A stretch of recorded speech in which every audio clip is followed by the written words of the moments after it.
Hello everyone. कैसे हैं आप सभी। आशा करता हूँ आप सभी बहुत अच्छे होंगे, स्वस्थ होंगे और आप अपनी बिहार बोर्ड की परीक्षा की तैयारी भी काफ़ी अच्छी तरीके से कर रहे होंगे। साथियों, आज के हम लोग इस वीडियो में बिहार बोर्ड क्लास 12 हिंदी दिनगत पाठ्य पुस्तक के कुछ महत्वपूर्ण 10 सब्जेक्टिव क्वेश्चन के बारे में चर्चा करने वाले हैं, जो कि बिहार बोर्ड 2025 की परीक्षा के लिए काफ़ी महत्वपूर्ण प्रश्न है। साथियों, आप लोग वीडियो में शुरू से लेकर के अंत तक जरूर बने रहिएगा, क्योंकि आज के हम लोग इस क्लास में बहुत बहुत महत्वपूर्ण प्रश्नों की चर्चा करने वाले हैं। साथियों, आपका पहला प्रश्न है कि मानक और सिपाही एक दूसरे को मारना क्यों चाहते हैं। मानक और सिपाही जो हैं एक दूसरे को मारना क्यों चाहते हैं। उत्तर लिखेंगे कि मानक बर्मा की लड़ाई में भारत की ओर से अंग्रेजों के साथ जापान से युद्ध लड़ रहा था। सेना एक दूसरे के दुश्मन हैं, क्योंकि वे अपने अपने देश का प्रतिनिधित्व करते हैं। इसलिए मानक और सिपाही एक दूसरे को दुश्मन समझते हैं और एक दूसरे को मारना चाहते हैं। साथियों, इस कहानी में आपको यह बताया गया था कि मानक जो है ना, वह बर्मा में लड़ाई हो रही थी और भारत की ओर से अंग्रेजों के साथ मिलजुल करके क्या कर रहा था, जापान के खिलाफ युद्ध लड़ रहा था। और कोई भी जो एक सेना होती है, दूसरे देश की सेना से, एक देश की सेना दूसरे देश की सेना से दुश्मनी कर बैठती है। क्यों? क्योंकि वह अपने अपने देश की भलाई के बारे में, अपने अपने देश का प्रतिनिधित्व करती हैं, अपने देश की सुरक्षा करती हैं। तो अपने आप को वह जो बॉर्डर पे होते हैं, वह दूसरी सीमा और इधर की सीमा अपने आप को क्या समझ बैठते हैं, दुश्मन समझ बैठते हैं। इसलिए मानक और सिपाही क्या करते हैं, वह भी अपने अपने देश का प्रतिनिधित्व कर रहे होते हैं। एक भारत की ओर से यानी अंग्रेजों के साथ मिलकर के बर्मा में, और एक जापान की ओर से युद्ध लड़ रहे होते हैं, जिसके कारण वह एक दूसरे को क्या करना भी चाहते हैं, मारना भी चाहते हैं। अगला प्रश्न कि सिपाही के घर की स्थिति मानक के घर से भिन्न नहीं है, कैसे। तो उत्तर लिखेंगे कि सिपाही के घर की स्थिति मानक के घर से भिन्न नहीं है, क्योंकि जिस प्रकार मानक की मां आर्थिक समस्या से लड़ने के लिए मानक को लड़ाई में भेजी है, उसी प्रकार उस सिपाही की मां भी उसे लड़ाई में भेजी है। वो सिपाही भी मानक की तरह गरीब आदमी है। जिस प्रकार मानक के लिए बिस्नी व्याकुल रहती है, उसी प्रकार उस सिपाही के लिए उसकी माँ रो रो कर पागल हो गई है। इधर मानक की बहन व्याकुल, उधर सिपाही की पत्नी व्याकुल। इस प्रकार सिपाही के घर की स्थिति मानक के घर से भिन्न नहीं है। साथियों, यहाँ पर यह बात बताई गई थी कि जो सिपाही के घर के जितने भी लोग हैं, मानक के घर के जितने भी लोग थे, वह जिस परिवेश से दोनों गुजर रहे हैं, वह बिल्कुल अलग अलग नहीं है, बल्कि समान परिवेश है। क्योंकि जो सिपाही के घर की आर्थिक स्थिति और मानक के घर की आर्थिक स्थिति दोनों लगभग में समान है, यानी दोनों निम्न मध्य वर्गीय परिवार से आते हैं।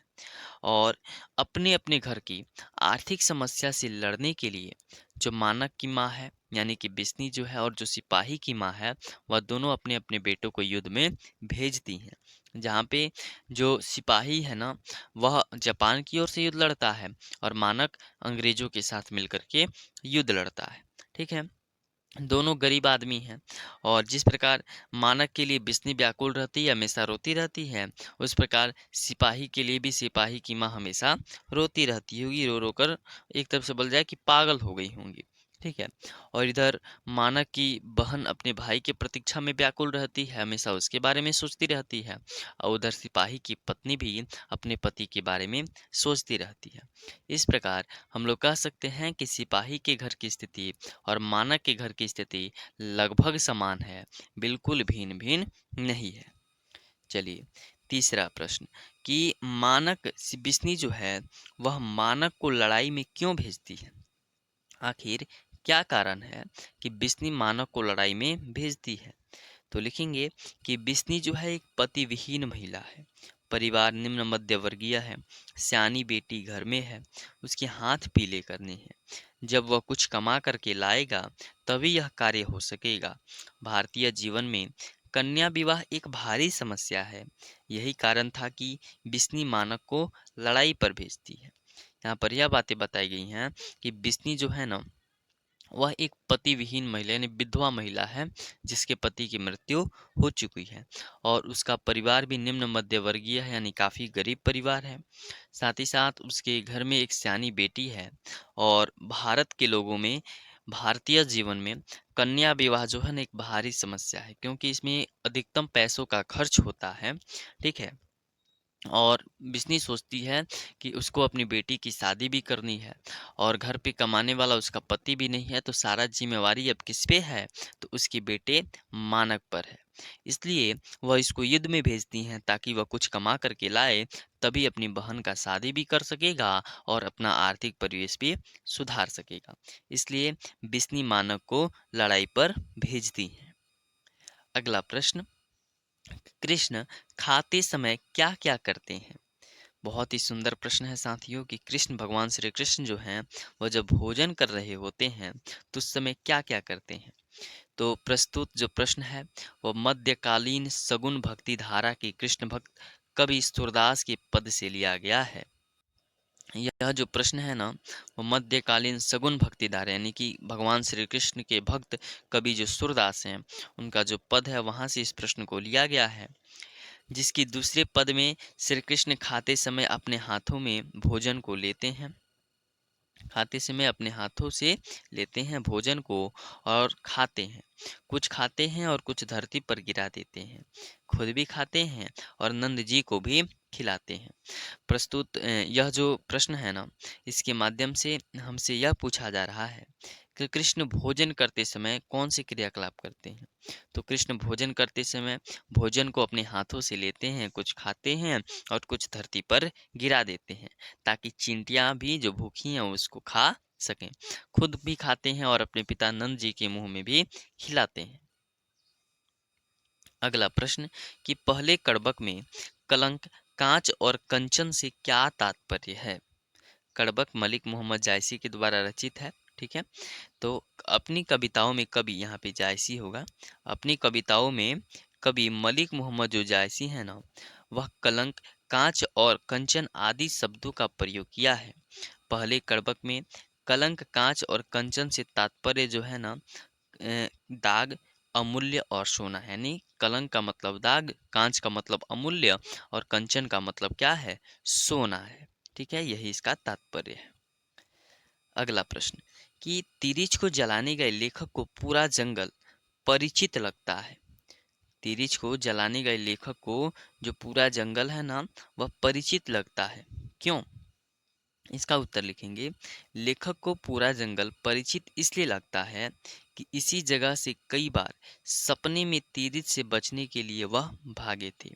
लेखक गौर से हर तरफ देखता है और उसने सपने के बाद थानू को बताया भी था कि एक संकरा सा नाला इस जगह बहता है। नाले के ऊपर वहाँ बड़ी बड़ी चट्टानें हैं। वहीं कीकर का एक बहुत पुराना पेड़ भी है, जिस पर बड़े मधुमक्खी के छत्ते हैं। लेखक को एक भूरा रंग का चट्टान मिलता है जो बरसात भर नाले के पानी में डूबी रहती है। लेखक को उसी जगह तिरिच की लाश भी मिल जाती है। सपने में आई बातों का सच होना लेखक को जंगल से परिचित कराता है। इसलिए लेखक को जंगल परिचित लगता है।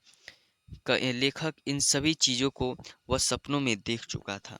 देखिए साथियों, अगर किसी भी वस्तु को आप बार बार देख रहे हैं ना, तो वह आपकी आदत बन जाती है।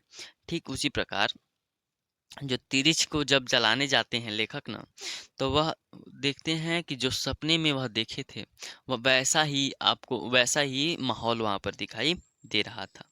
जहाँ पर वह देखे थे कि एक संकरा सा नाला है, वहाँ पे संकरा सा नाला भी बह रहा होता है।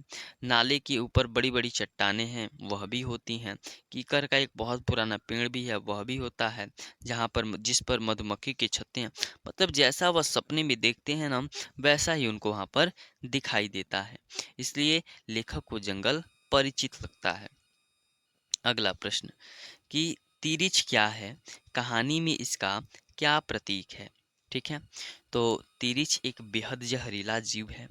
जिसके काटने से व्यक्ति का बचना नामुमकिन हो जाता है।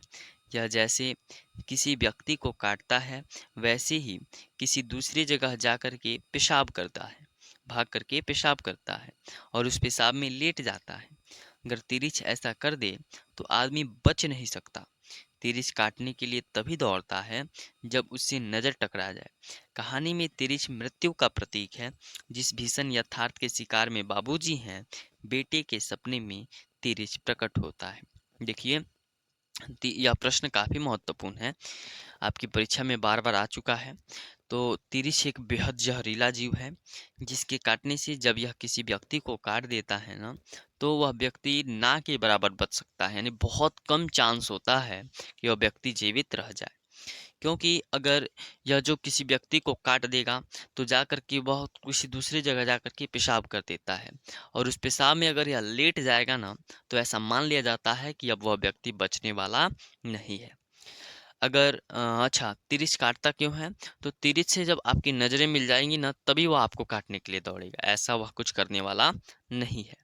तो जिस भीषण यथार्थ के शिकार बाबूजी हैं, यानी कि जिस सपने में बाबूजी हैं, बेटे के सपने में भी तिरिछ क्या हो जाता है? प्रकट हो जाता है। अगला प्रश्न कि लेखक को अब तिरिछ का सपना नहीं आता था, क्यों? जो लेखक थे उदय प्रकाश, उनको तिरिछ का सपना अब नहीं आ रहा है, ऐसा क्यों?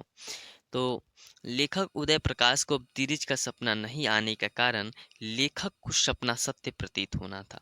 परंतु अब लेखक विश्वास करता है कि यह सब सपना है, अभी आँख खोलते ही सब ठीक हो जाएगा।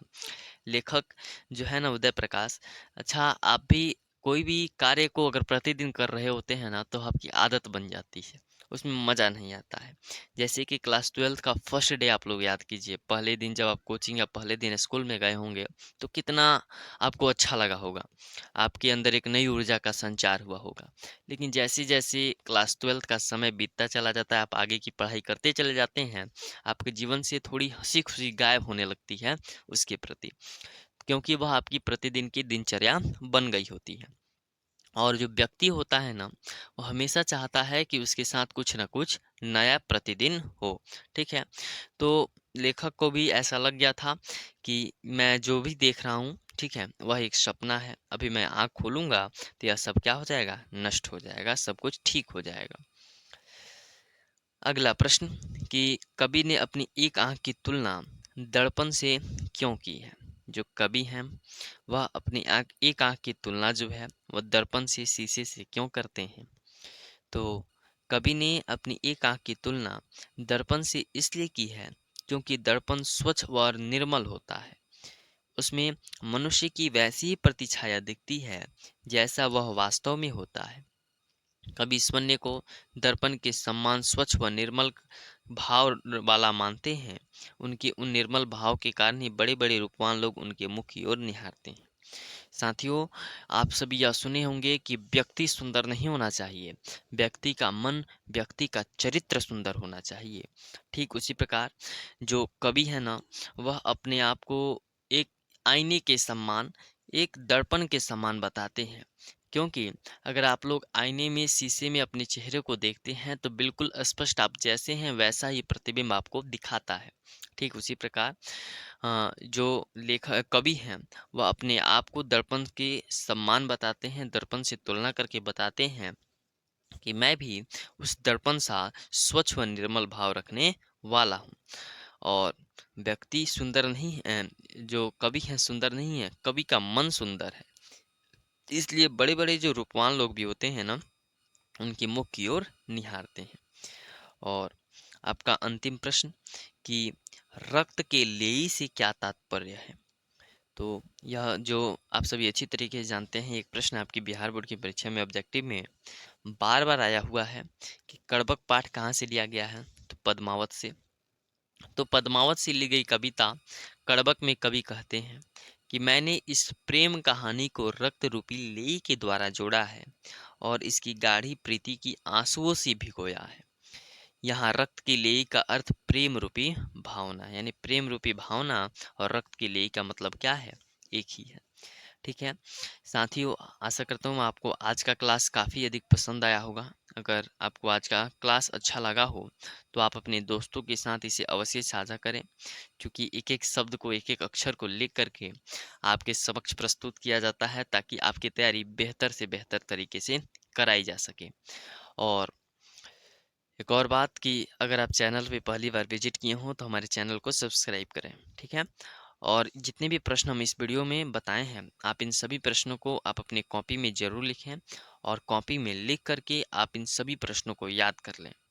और अगर आपको किसी भी प्रश्न में या आपका कोई ऐसा प्रश्न है क्लास 12th का जो आपको समझ में नहीं आ रहा, आप उसका उत्तर नहीं लिख पा रहे, चाहे वह किसी भी विषय का हो, तो आप हमें कमेंट करके बता दीजिएगा, हम उसका उत्तर अवश्य बताएंगे। चलिए, बहुत बहुत धन्यवाद। मिलते हैं अगले वीडियो में, और अगले वीडियो में और भी नए नए प्रश्नों की चर्चा करेंगे। बहुत बहुत धन्यवाद।